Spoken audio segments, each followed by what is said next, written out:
Finally কালকে marketing করতে চলে গেলাম।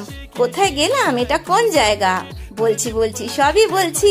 দামগুলো তোমাদের জন্য নিয়ে এসেছি ছবি তুলে, যাতে তোমরা ভালো করে দেখতে পারো কেমন প্রাইস। এটা হচ্ছে বাজার কলকাতা, যেখানকার মেল সেকশন কি বলবো, আমাকে জাস্ট ইমপ্রেস করে দিয়েছে। আর আমার মেয়ে এখানে এক গাদা জামা কাপড় নিয়ে এসে খুব খুশি। সত্যি কথা বলতে, নিজের হাজবেন্ডের জন্য যদি মা কিছু কিনে দেয় তাতে তো আনন্দ হয়ই। আর একটা ট্রুলি রিভিউ দেবো, এখানকার লেডিস গার্মেন্টস আমার একদম পছন্দ হয়নি। জাস্ট ছবিটা নিয়েছি লুকিয়ে চুরিয়ে তোমাদের জন্য, তোমাদেরকে দেখাবো বলে কিনিনি এখান থেকে কিছু।